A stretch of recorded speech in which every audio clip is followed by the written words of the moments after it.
The oldest piece of advice in the book is to just get an interview. It's so much easier to impress people face to face than it is over a piece of paper. While I do believe this to 100% be true, this does not serve as an excuse to not adequately prepare for your interview. If you got an interview, that is awesome. You should be proud of yourself. But I encourage you to use this excitement and this adrenaline and put that towards preparing for your interview so that it doesn't just end at an interview. It ends with a job. Climate People's senior recruiter, Aruna, talks to hundreds of candidates, and better yet, hiring managers every single month. And from these conversations, she has compiled her 5 tips to knocking your tech interview out of the park. The first tip is to research the company and the interviewers.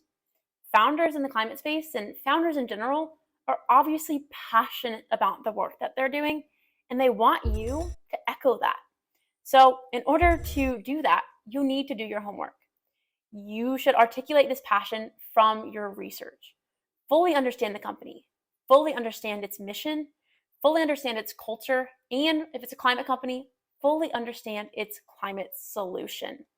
You can do this through skimming their blog posts, reading their About Us section, maybe rereading that About section, watching their videos, looking at their social media, etc. Do everything you can to fully have a grasp about what the company is doing. Second to this, make sure you have done sufficient research on your interviewers. Look at their LinkedIn pages, but don't stop there. Look at their GitHub pages. Look at their previous work experiences. Again, do everything you can to try to get a full picture on the person that will be interviewing you. The second step is to prep your compelling why statement. This is arguably the most important part of the entire interview process. I guarantee you, I'll put money on it, that the interviewer will ask you, why do you want this job? And you need a concise and a compelling why statement. This part I can't answer for you, but it's critical to have a thought out and short answer to this question. Your why can revolve around the job itself. It can revolve around the hiring manager, the company, the climate solution, etc. Or it can be a mix of all of those. But again, make sure you know why you want the job if you're interviewing for it. Third, I encourage you to be curious about the company and the interview. Your interviewer will ask you if you have any questions at the end of your interviewer.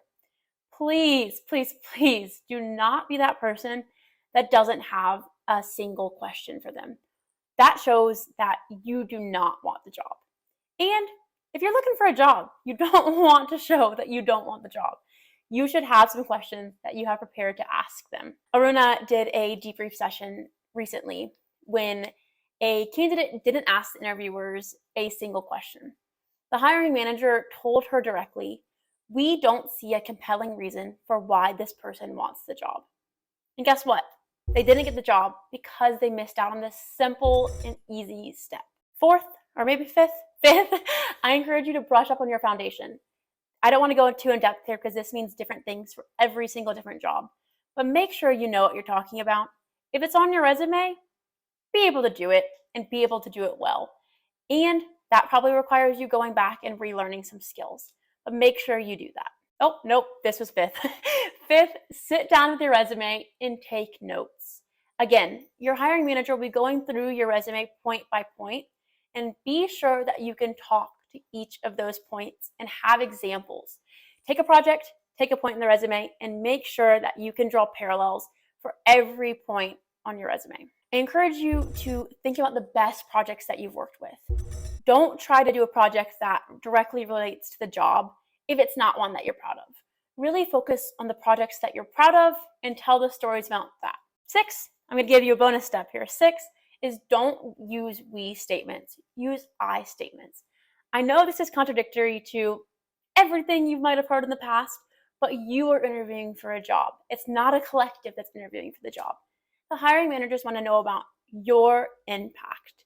You are a part of a team, but really focus on that individual collaboration here. So that's it. Are you feeling jazzed? You certainly should be. If you did your homework and followed these 5, maybe 6 steps, you'll be guaranteed to knock this interview out of the park.